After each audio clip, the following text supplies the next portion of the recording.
Happy Monday, everybody, and welcome into the Gramlich and Mac Lane podcast presented by Ingles, the official supermarket of Gramlich and Mac Lane.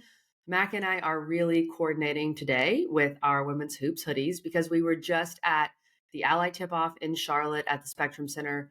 Ally, Charlotte Sports Foundation, everybody involved did a phenomenal job. We had so much fun, Mac. The South Carolina and NC State game was really electric. And now we're back. We both went our separate ways. My husband came too. Shout out Nick. He had a great time. And then we went back our separate ways. And now we're recording our pod. Here we are. Here we are. Just like we never left. Yeah. Shout out to you for getting the hookup and getting us there. It was a ton of fun. Saw a lot of our friends. Liz Kidley, got to see her again, and Sweet Raven, which was so much fun. And just Rebecca Lobo was fun talking with her and chatting about the game, and just so many friends that we got to see and hang out with, and it's always great. It's always great when you're with sports and people, and I love what you said, that it was nice just going and not working, just hanging out, just going to a sporting event was cool. It was fun to do. I see why people do it. I see why people like to do it. What a crazy idea. Yeah, it was great time. Crazy idea. Mac, you were in Pittsburgh this weekend. You were very much working. That was a working environment. So we're going to get to all these games. It kind of low-key felt like every team that the quote-unquote ACC would want to win, like for the good of the league and the good of the narrative, lost, except for maybe Clemson and Cal. So we'll get into all of that. Duke. It's going to be fun. And Duke. Shout out to the Dukies. But Mac, as we're getting into the holiday season, I am really excited to start getting ready to shop for different Thanksgiving items at Ingles because I don't know if you know this, I am hosting at my house my first ever official Thanksgiving. So it's going to be big. I didn't know it was the first one. Whoa. At our house. Yes, at our house. Are you nervous? A little bit. I was putting together the menu and trying to figure out what we're doing. So yeah, just check back on me, Mac, because I'm a little stressed, but I know Ingles will help me with all my stress. Well, you know what this sounds like is an unbelievable amount of content coming our way. I am very excited.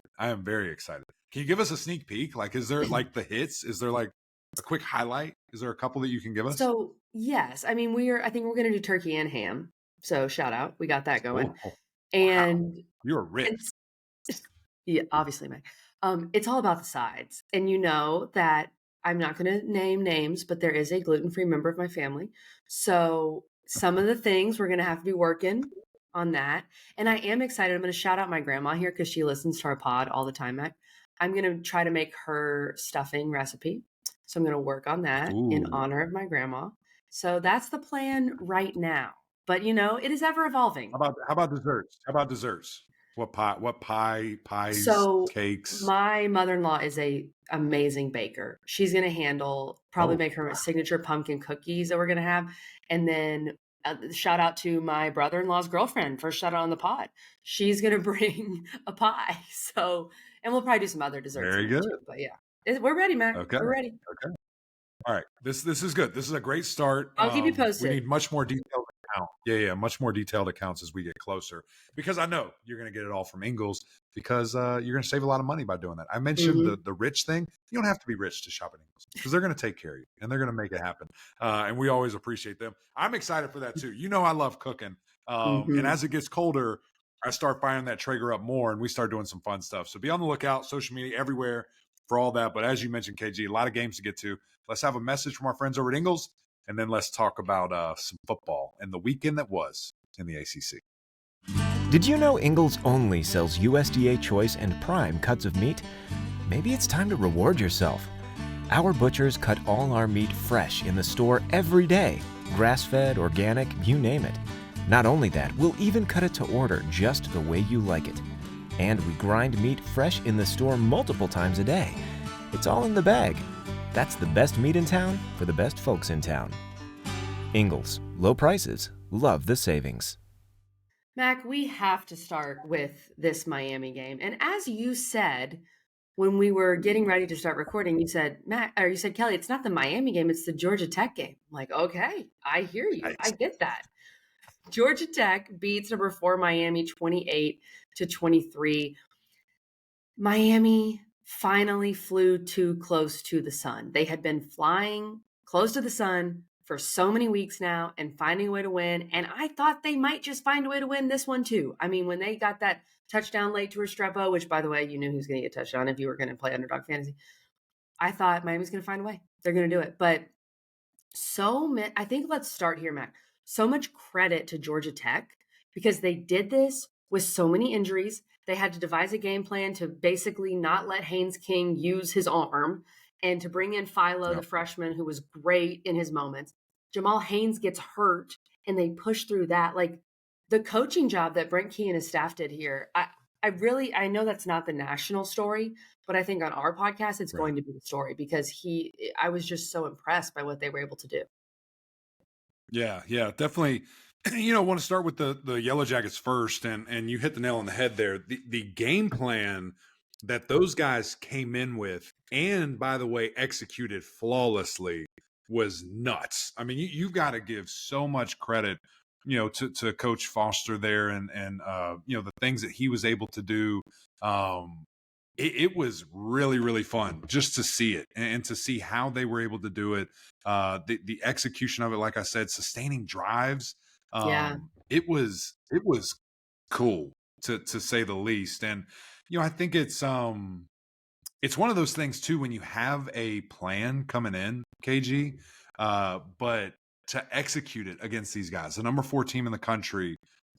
I mean, Buster Faulkner, again, came in with this thing, and it was 2 quarterbacks on the field at the same time. It was motioning. It was wildcat. It was having a plan in place to put in young Philo and on, like, meaningful third downs, throwing the football, running the football with Haynes. And honestly, what's crazy, too, is the plan had to change. Jamal Haynes got hurt, like, in the second drive. He comes in 65 yards first play. Second play, 16-yard touchdown, and then he gets hurt after that, and you're just like, uh-oh, this isn't good. And then Haynes King just rushes it 20 times for almost 100 yards. Eric Singleton gets involved running the football, the speedy back. 8 different Georgia Tech players had a rushing carry. That's crazy. And I know Alexander, the backup running back, also got hurt. I don't know if that was for an extended time. I can't remember. But he got hurt too. So you're talking about you're on your third back. Running backs injured, quarterbacks are injured, everybody's hurt, and you're finding a way. And they did. And they absolutely executed. They played keep away. I think if I heard this correctly, the second longest drive ever for Georgia Tech in regards to time. That's crazy to hear that, especially back in the triple option days. But anytime you do anything, for the second time or the longest ever is nuts. They played keep away. It felt like I was watching the old Georgia Tech, which we kind of talked about. To play that kind of offense is a great defense. But they also converted. I was so impressed. At one point, they were 5 of 5 on third down. They ended the game really, really efficient. 9 of 14 on third down. That is nuts. Really impressive stuff. Held it out to the end. And then the defense. I mean, for the defense to look the way that they did, blistered Miami. Miami could not run the football on them. Held them to under 4 yards a rush. Held them to 3 of 10 on third down. 1 of 4 on fourth down.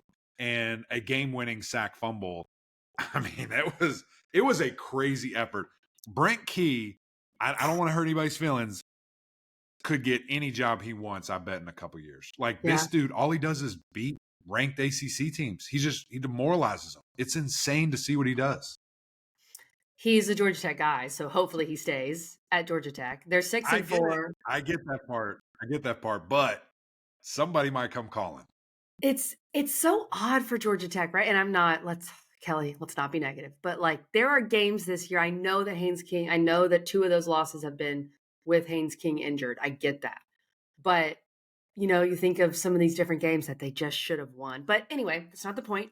Massive win for Georgia Tech in all regards. And I'm glad you shouted out the Georgia Tech defense. The Georgia Tech defense, Mac, I was hard on them. I said they were the weakest unit in this game by far. And they showed up. They owned that Miami offensive line. That Miami offensive line got destroyed. Right. It's very impressive. And I wanted to Google this real quick just to like kind of let everybody know. Brent Key this year, and this is a ton of money. It's a ton of money, but it's not comparatively, is making 2.8. That's about to skyrocket. Like today, that needs to happen. They need to get that done because again, Dabo Swinney's making 11. Okay, so again, he's won championships. I'm just giving you a comparison. Mike Norvell's making 8. Just saying. I'm just throwing stuff out there. I get it. We'll get to that. It's different. Just saying. We'll get to the. But you're right. Defense was amazing. They played really well, dominated the defensive line, and it was a great scene. It was really cool. Seeing everybody rush the field, that was sick. It was really, really cool. It was. But Mac, okay, let me just say this about Georgia Tech. And you said this before we came on. What if they go beat Georgia? Now, okay, let's all relax a little bit. But when you look at their remaining schedule, they have a bye week, then they have NC State at home, and then they have Georgia on the road. So let's say they beat NC State, lose to Georgia. They still finish 7-5. I mean, that's what's tough about their schedule. The Syracuse loss really hurts them. That's a game that they probably should have won. And then you're probably looking at 8-4, which 8-4 sounds so much better than 7-5, right? The Louisville game, that was a bit disappointing. And then Notre Dame, Virginia Tech without Haynes King. So you could say, we'll see what their final record ends up. The whole Haynes King factor is huge. But I just love how they adjusted, right? They said, okay, we can't enter the Notre Dame game with the plan we had, or even Virginia Tech without Haynes King. We've got to change things up. They used Philo a lot more. He was really good against Virginia Tech. I was very impressed with him. So they were able to kind of go back to the drawing board. And that's I love this kind of stuff. I love when coaches, instead of complaining or saying my players aren't good enough or my players are hurt, what do I have and how can I use it to win the game? And that's what they did. I love seeing that. I do too. And it's just, that's adjustments. That's doing great job. Exactly. That's what you're paid for. Yeah, exactly. And it's interesting too. I mean, you just look at how they did it, the way they did it. It was really, really smart and very well executed. I was impressed. I was really impressed that they went out and did what they did and how they did it. So let's talk about the flip side and Miami. Of course, that crowd was solid. They rushed the field. Like, I get it's a tough situation for Miami, but it just feels like there was a lot of Miami people there too. Miami traveled well too. I did. I saw that on TV and heard that. It just felt like this was going to happen to Miami eventually. They didn't start strong again. I mean, when's the last game they've really started well? That's been a problem for them. They went for it on multiple 4th and 1s, didn't get those. Those don't count as turnovers, but they are basically. They could not run the football. Mac, I need your thoughts on the Miami offensive line because I know you were high on them to start the year. Feels like, and they have run the ball pretty well, but they couldn't do anything against Georgia Tech. I thought that was probably their main issue. Yeah, it was really tough. And again, Cam got hit a lot. And, some of that, again, his fault. He's running around with the football. And we'll talk about the last situation, the last play of the game, because I think that's very important. A handful of tackles for loss. Georgia Tech just played really disciplined and stayed in their lanes, did their thing, and really limited those guys, at times. But also with them being behind, Miami had to throw it a bunch. So that they trusted their quarterback. They did their thing. And it was weird, too, because, they had that. They did start out relatively fast. I mean, they had the first drive, 2 plays, 75-yard touchdown. You're just like, oh, okay, here we go. Yeah. Georgia Tech walks down the field. They walk down the field. And then it comes to like a screeching halt. And it's punts, it's downs, it's going for it in a weird situation that you maybe should have. And then Georgia Tech takes advantage and they score. When you go on downs and you score, they score again, you go downs again. And it's just feeling like what's happening? It's feeling weird. It's feeling like something's not really clicking, right now. And Cam wasn't, I mean, he had a lot of yards in the fourth quarter, throwing the football. He was well under his, his underdog fantasy number. He was well below. And then I look at it again, he explodes right through it, in the fourth quarter. So it's one of those things that just felt like they were out of sync. It just felt like the day had finally come, as you mentioned a handful of times, where they're playing with their team and they weren't doing their thing, and here they go. So the biggest disappointment for me though is the defense. We gave a lot of credit to Georgia Tech, but this Miami defense has not been good since the Virginia Tech game. I mean, they've been giving up a ton of points, out of position, not looking like they're playing inspired football, not aligning, taking bad angles, not tackling. I don't remember the last time they sacked a quarterback. Didn't have any in this game. And it's weird because they have guys.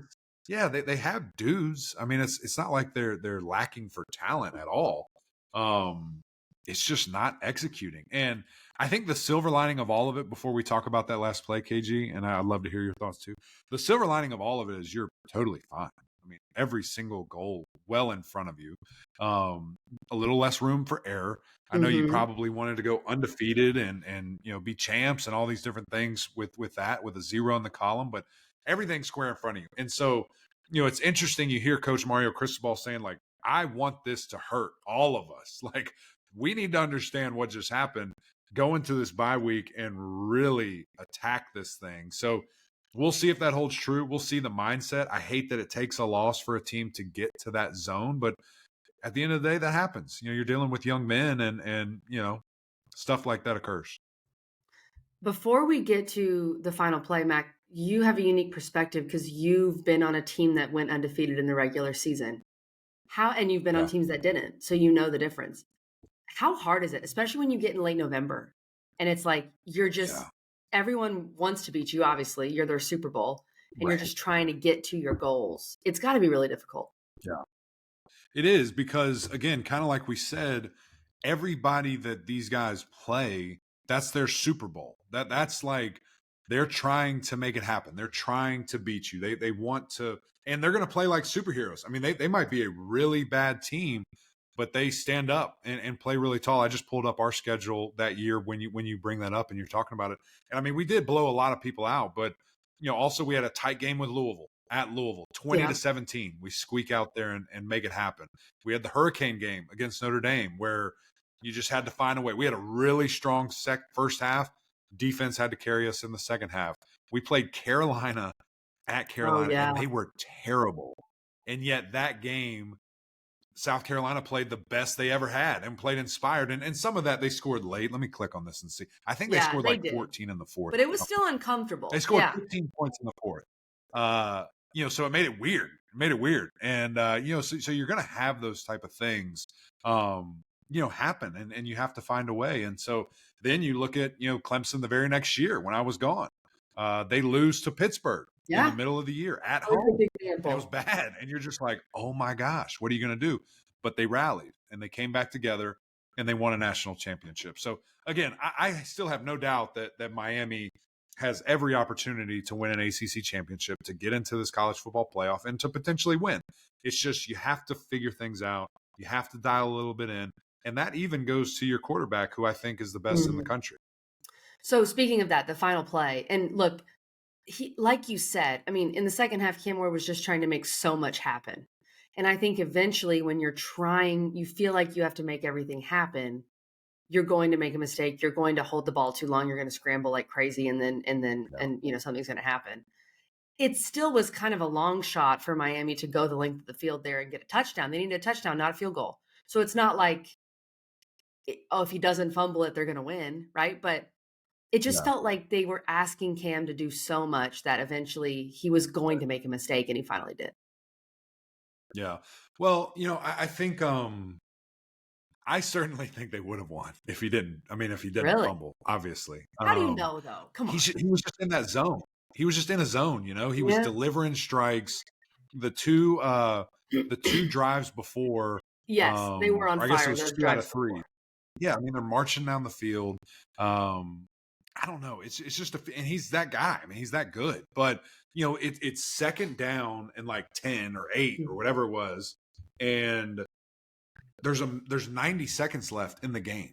This is not a play where we need to score right now. Right. And so it breaks down, he escapes, and he's looking downfield, and there's still nothing. At that moment, when he escapes the pocket, you've got to throw the ball away. Dirt it or run. One of the two. And I think they had timeouts. I can't remember. I think they still had timeouts. But just situationally, if you're going to be the face of a franchise, if you're going to be the best player in the world, if you're going to be this guy, you have to know situational football, and you have to know that you cannot take a sack right there. You cannot have a turnover. You can't give the game away. And so that's where, part of, we use that negative connotation sometimes for game manager, but that was a game manager situation. You didn't have to be extraordinary. You just had to manage the situation, and he didn't. And it forced a fumble. And, that's one of those things where just get to third down. It's 3rd and 10. Let's go. We've got 2 more downs. Right. Worst case scenario, to get what we need. And so I hate that it ended that way, for them. Ecstatic for Georgia Tech, hate it for Cam and the boys. But again, just knowing in the future, especially when you're playing better teams, especially when you get to the ACC championship, if that happens, and if you see SMU, if you make it to the college football playoff and you're playing one of the best 12 teams in the country, everything's going to happen a little faster. You're not just going to have all the time in the world to run around and dance and not have 2 hands on the football. So, it's a great lesson to learn now. Obviously a loss, but you can recover and get going accordingly. And I think one thing I do want to say before we move on about Georgia Tech too, they had a guy, I don't remember who it was, that broke out. I'm going to try to find it real quick. Eric Singleton. He could have scored, and there probably would have been a minute left or maybe less than that. I'm not sure, but he took a knee. That was so smart. It was super smart because the game's over. The game's over. So I want to give him a ton of credit. Smart situational football, did it, made it happen. Great win by Georgia Tech. Miami, everything's still out in front of you. The Canes will be fine. They're not going to be number 1 in my power rankings. People are going to be pissed about that, but they'll be okay. They're pretty smart at Georgia Tech, so that makes sense that he made a smart play. Big brain. You're right, Mac. Miami wins out, they're in the playoff. And sometimes maybe you need a loss. Maybe it'll be good. I mean, obviously it's not good, but maybe it will in some way, shape, or form. When you have a 12-team playoff, you can afford for these things to happen. Okay, let's move on because we spent a lot of time on that game. Let's get to Clemson. Number 23, Clemson beats Virginia Tech 24-14. This was such a weird game. It was a very weird first half. Clemson did not score in the first half. They're down 7-0 at the half. The only points scored in the entire first half were off the blocked field goal, which Clemson's special teams are just sad. They're just so bad. But we can get to that too, Mac. Doesn't really seem to be the story because the offense figured it out. Cade Klubnik came back after a really tough first half and made some absurd plays in the second half, like just crazy. Phil Maffa, as we have said, always the most consistent member of this team. Still did what he needed to do. Some of the receivers stepped up. The defense, though, Mac, now Virginia Tech in a lot of ways is a little bit of a shell of themselves. Their injuries are a big problem. Drones is not healthy. Tootin is not healthy. And so you're going with backups. You're going with different guys. But this was the best performance by far by the Clemson defense. What were your thoughts here, Mac?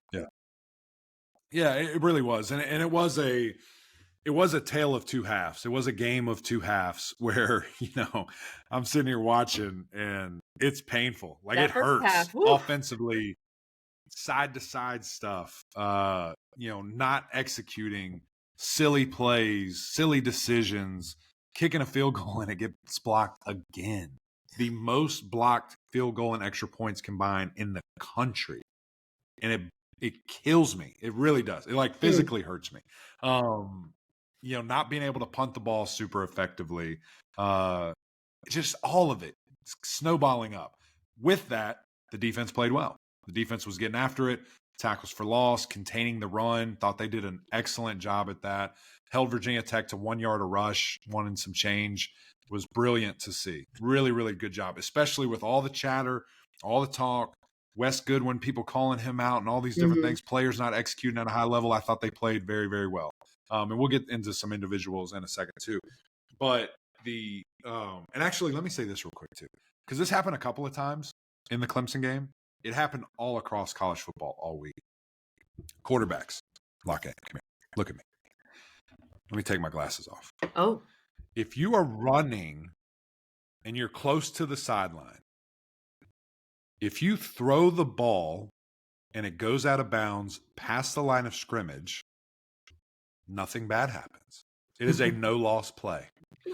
If you run out of bounds 5 yards behind the line of scrimmage, it is now 2nd and 15, and it's a sack. Stop. Please stop. It kills me. Are you KG, I thinking for hate when I O-linemen saw it all everywhere? weekend. Because it counts as a I'm sack. talking for everybody. I mean, it's crazy. It puts you in terrible positions. Just throw it away. It's not hard. Yeah. Throw it away. Get it to the line of scrimmage. All right. Anyway, second half, totally different team offensively.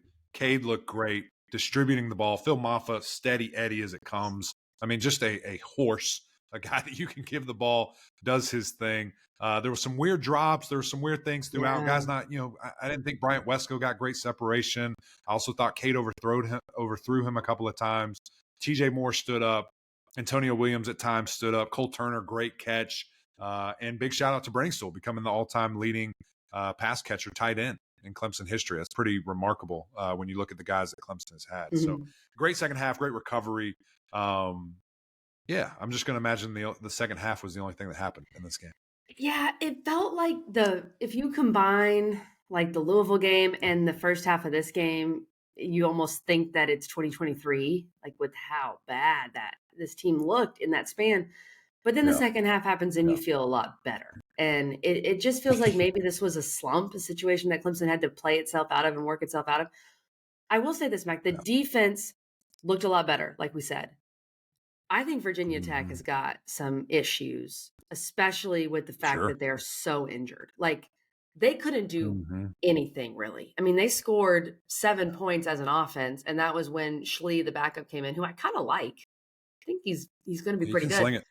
Yeah, and then you had the 7 points off the blocked field goal. So I guess my question is, how much can we take from this defensive performance? I mean, Sammy Brown stood up. That was huge. Ashton Hampton's pick was one of the craziest things I've ever seen. But should we get too excited about it is kind of my question. Well, I think you get excited about Sammy Brown starting. That was his first start. And he leading tackler, sack, 2 tackles for loss. TJ Parker played fantastic. It was good to see him again. Had a tackle for loss, maybe had a sack too. And Clemson did what they did without 2 of their best players on the defensive line. Peter So, Woods. Clemson's banged up as well. And I saw something where Coach Sweeney said Clemson was down like 8 starters. I don't know if that's offense and defense combined. I think it is. When you look at the handful of defensive tackles, a couple of DBs, left tackle, which I got to give him credit. This dude comes in as a true freshman on the road in Lane Stadium and balls. KG, you need to go back and watch this. He had a great game. That dude's going to be exceptional for Clemson at the left tackle position. But anyway, so a lot of young guys had to play. So I think so. I mean, I would have liked to, just a couple of other little things. Like there was a couple of big plays that happened that you're like, you wish you would have seen guys get their hands on it. They had a couple of explosives like 20, 23, 22, 30-yard explosive pass plays that you would have liked to see a little bit more competitive. Just a handful of times. Again, I thought this was Clemson's best defensive performance by far, but a couple of times guys out of position that led to, some of those big plays. So. I think you get excited about it. I think this can certainly translate this week in Pittsburgh to, again, another struggling offense that can't really find their way. How can you worry about yourself and keep compounding and building on what you're doing? Speaking of that, let's get to this Pitt game. Virginia, this was maybe one of the more, if not the most shocking result of the weekend. Virginia beats number 18 Pitt 24-19 at Pitt in Acrisure Stadium. This felt like a situation where Virginia coming off a bye. Yes, Virginia coming off a shellacking by North Carolina, but coming off a bye, being able to regroup, put things together, and Pitt coming off just a disaster game against SMU where they get absolutely blown out. It feels like the SMU game, the travel there, getting beat, the late game coming back, that beat them twice because they were just not ready to play, Mac. I mean, 11 penalties for Pitt, 11 penalties for 75 yards. Narduzzi, I know he took some responsibility for that, but that's not going to work. And then you got to give Virginia credit. Virginia played a really just like sound and strong game, even on the lines of scrimmage, which is something we were really worried about for UVA. Yeah, you were. And let me start here, by the way, just looking at this game. There was an incident that happened where it's 4th and 1. Virginia runs a play. Yes. They're stuffed. Pitt ball. Pitt has an opportunity to go down and score. I'm not saying they would or wouldn't. Who knows? And it gets called blown dead. And I hear something I've never heard in my life about how the referees weren't set. We're going to do it again. And I was just like, what? It's like, refs. What are you talking about? Why is that the player's problem? That sounds like personal problem. Right. It was outrageous. I can't believe that happened. So I do want to say, I don't know. I haven't seen anything. If there was some type of like letter that went out explaining that situation. Not yet. Narduzzi's mad, as he should be. Bizarre. Yeah, I would be too. I mean, I've never seen that before. So I think that was a massive miss. And who knows the outcome, what it does. Sure. Does Pitt win or not? I thought that was crazy. Now, I will say a couple of things responding to that. Number one, don't have yourself in that position. Ranked team at home, playoff team, everything in your grips there. Don't be in that position against a 4-4 Virginia team. Like, what are we talking about? Right. So I didn't love that, and I don't know. It was weird. So I don't think you blame the referees at all. I think it's one of those things that happened, but you should never have been there. You should have never been in that situation. So I thought that was really, really strange. At the end of the day, and you gotta give Virginia credit. They did a great job, had a great game plan, executed, still faced adversity. Calandria threw 2 picks, one tipped, one just kind of a bad decision. And they found a way. They ran it for 170 yards on this defense. I thought that they executed what they wanted to really well, and they made an adjustment. Calandria ran the ball a ton in the second half, and I thought that was a big deal that Pitt just really didn't have an answer for, converting and getting the job done there. On the Pitt side, Eli Holstein goes down. Yeah. Hate to see that. I'm assuming something to the head. That's why he went out immediately, got his helmet taken away. We did not see him again. And Desmond Reed, again, continued, still in a loss, I get it, but continues to show he's one of the best playmakers in college football. 120 total yards. Really, I mean, he made some plays, KG, where it was cool to see in person because you're just like, whoa, this guy is so shifty. You see it from a different angle. He's electric. He is so fun to watch. A really great player. I just don't know what to make of Pitt at this point, right? You get off to that 7-0 start, and then you just look bad. 2 straight weeks. Now, there's no shame in losing at SMU, but it was just the way they lost. And then losing to Virginia at home. And now you have Clemson coming to town. I mean, Pitt's they've got to figure themselves out, Mac. And you bring up Desmond Reed, monster, right? It just feels like there's no one else. So that's a thing where defenses can really lock in on him. And I think we're seeing that, especially for Virginia coming off a bye. I mean, they were ready. Yeah, it's tough. And again, guys are figuring them out a little bit. They're showing them stuff that maybe defenses didn't at first, and Pitt hasn't been adjusting very well or hadn't been able to execute. One of the two. That's where it is. It's one in the middle. But I do want to remind people, all the Pitt fans that maybe are angry, and I understand. You were predicted to win like 4 games. Yeah. This season still is way far and away from where we thought. I think you can be excited about the future. Do you want to hear that right now? No. Do I want to hear that right now? No. I thought you were going to be a playoff team, and you broke my heart. So Pitt, I'm upset too. And they have, as we said, Clemson this weekend at Louisville. It's a tough back-to-back. Clemson at Louisville, and then at Boston College. I mean, there's no guarantee you win any of those games. So we'll see, Pitt. I mean, they've got quite the schedule remaining. Mac, before we get to our speed round, let's talk about Underdog. I had a pretty good week this week. Use our code GMPod. Right? We're winning. Yeah, we're winning money. Use our code GMPod. Get up to $1,000 in bonus cash. I had the old Xavier Restrepo, went back to Steady Eddie, and he did get it at the end of the game, towards the end of the game. He had a touchdown. Riley Leonard, I had him higher than 1.5 rushing touchdowns. Mac. Come on. Well, honestly, we might not even talk about Notre Dame, Florida State. We'll just talk about other things that are happening with Florida State. And then Maffa didn't score. That was my one thing. I won 2 out of 3, but Maffa, that's the thing with Maffa. I'm going to start just taking his yards. I feel like I got to do that now because every game he shows up. It's just sometimes doesn't get in the end zone, play calling, whatever. But I'm learning my lesson about Phil Maffa. Yeah. Yeah. He's a great player. And I made that same, pick as well. Phil Maffa did not, so I went 5 for 6. Mac, that's Xavier Restrepo, automatic. Eric Singleton, I knew they were not going to throw the football. Lower, 66.5 passing yards. He had receiving yards. He had 14. Cam Ward, 319.5, higher, lower. It was scary, but he got it. 348. LaQuint Allen, touchdown. He had 2 of them. Easy. Kyle McCord, the lowest number he's had all season, 289. I said, what are you doing? What are you talking about? Under 300? He goes for 400. He goes for 400. Slam dunk. Easiest week ever. Should have been a lot easier. Should have been a lot more money. And I would have been really, really happy. So on the weekend, too, I did a Friday Night Lights thing, too.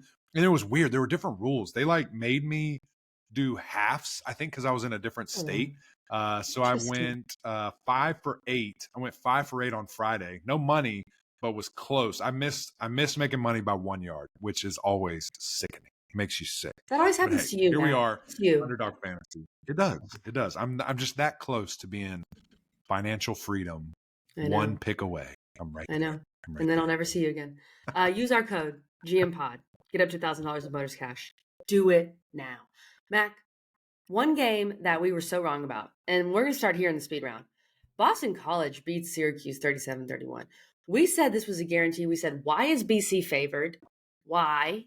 Yeah. Because Vegas knows everything. Yeah. And we have to remember that, Mac. We sometimes have to be humbled and come back to our lessons that we need to learn. This game was so weird. When you have a game where the losing quarterback throws for 400, as you said, Mac, the winning quarterback, well, first of all, Tommy Castellanos gets hurt, so he goes out. The winning quarterback technically is Grayson James, the backup. He throws for 51 yards.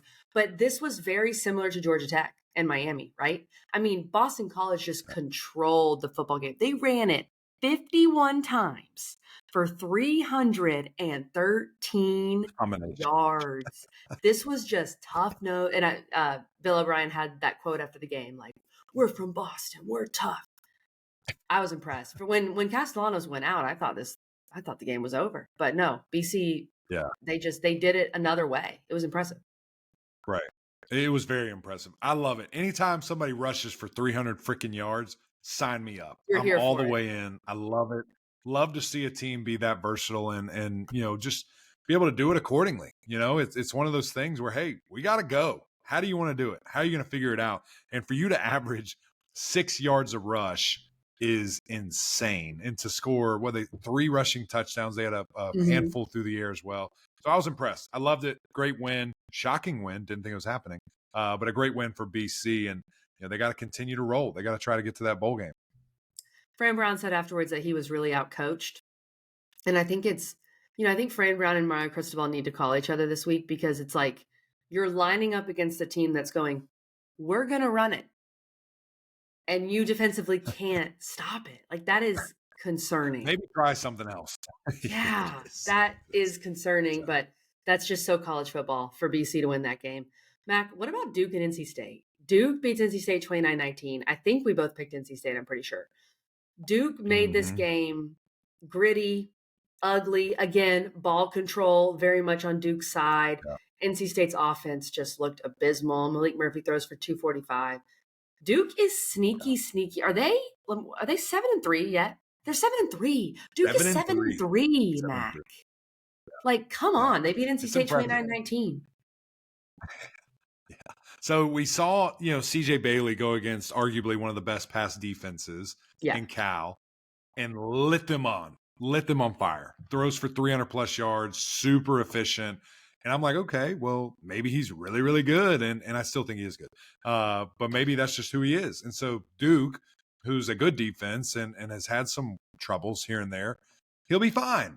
And, he goes 16 of 30 or 39, under 200 yards, a pick. And you're just like, maybe thought this could happen, but thought that he was, going to be a little bit past that.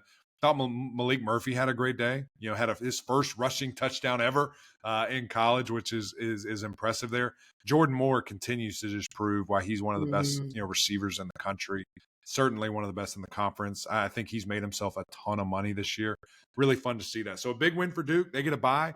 And then just look the rest of the season. How can you capitalize? State championship, the first time they've beat Carolina and NC State. Since I think 2013 was what we heard there. The They've got a glory days. bye. They have Virginia Tech at home, and then they have Wake Forest for the true, I guess, state championship there to have all three. So big deal. And man, can this team somehow finish 9-2 or 9-3? How 9-3. amazing would that be just to see? It's unreal. Yeah. Okay. I just had to look this up with Duke because I'm kind of surprised by this number. Because when I look at Duke's schedule, I think, this has been pretty easy, right? And they played SMU and Miami. They lost those games, and they lost to Georgia Tech. I think Georgia Tech's a very good team. If they beat Virginia Tech and win at Wake, which are two very winnable games, right? Virginia Tech's at home. They finished 9-3. Yeah. I just looked this up. They have the 50. Their strength of schedule is 50 right now.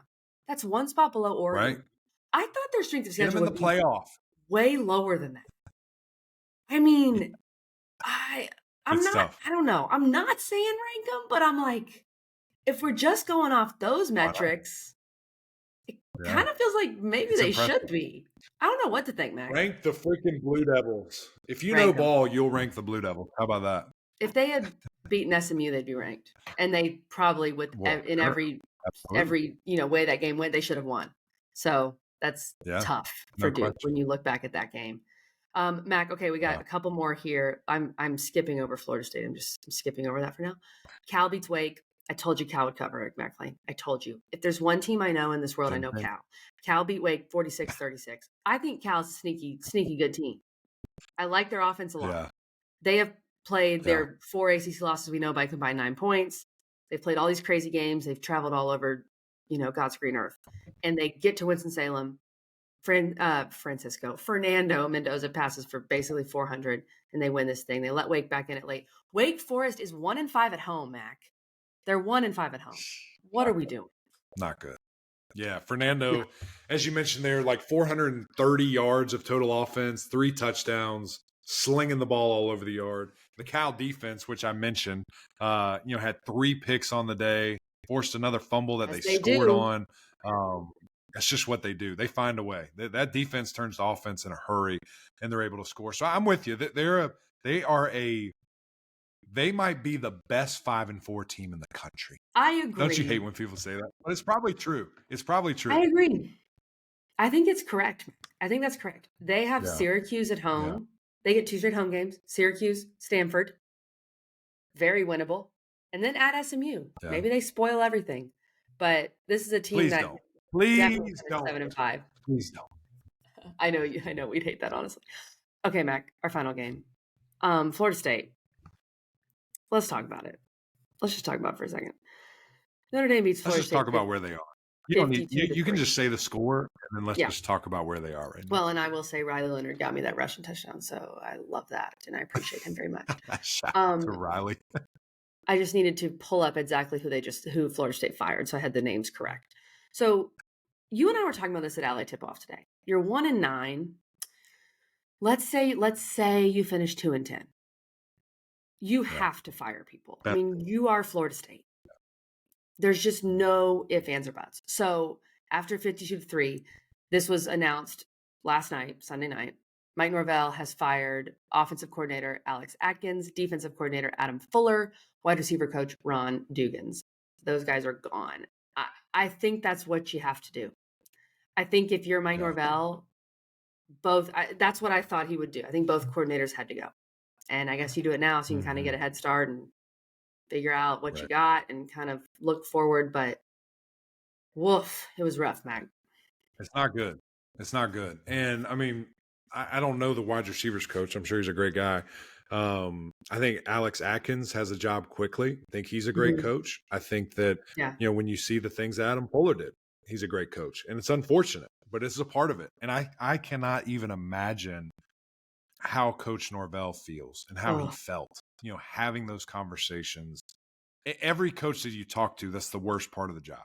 I've had many a conversation with Coach Rick, and it still to this day hurts him, when you have to do those and you have to have those conversations. So it's brutal, it's tough, but you're surging for any type of momentum right now because you have none on the field, you have none in the recruiting trail, and now you're trying to muster some up from somewhere, big splashy hire, whatever it's going to be. I don't know. There's a lot of issues. I spoke about this with EJ and Eddie and Taylor you're going to have to go out and spend like $1 million+ on a quarterback. You do not have one on your roster that can win. You don't have one. I think you just lost one in the recruiting ranks. So you literally have to go get somebody that can win now, that can drastically change your team, and that will help you win right now. And that guy's not on the roster. So don't tell me that he is. He's not. I've seen it with my own eyes. It's bad. It's just not good. So it's a terrible thing. There's no way ever, never would I have thought that they'd be in this position after last year. I even remember, KG, us having the preview conversation and us saying, maybe we should dial it back a little bit because we love Florida State people. We want them to hang out. And yet we were dead wrong, and we were a little harsher than most probably. So it's a crazy situation right now. It is. We said this last week. It is truly unbelievable what has happened at Florida State. To think you're firing these coordinators that just won you an ACC championship less than a year ago, but that's how the world goes. And a lot of it's going to come down to the recruiting at Florida State right now is just not where it needs to be. So I guess you have to go back to the portal again. And like you said, you got to spin and you just got to kind of hope that some of these guys come in and revive your program. But Mac, I'm getting depressed talking about it. So let's just end this episode here. Great weekend, crazy weekend, very college football being college football. And we'll see you on Wednesday. We're going to have a special guest. Can't wait. Come on, as we always do. A lot of stuff, a lot more to cover. Appreciate you guys tuning in, as always. Can't do it without you. Without your support, we're always super grateful. So go over to YouTube, subscribe, jump on the train, jump in the comments, tell us about this horrific weekend for some, great weekend for others. And continue to rock with us. That's right. Continue to rock with us. And the OGs over on Apple Podcasts, SiriusXM, very grateful for you guys as well. But until next time, we'll see y'all.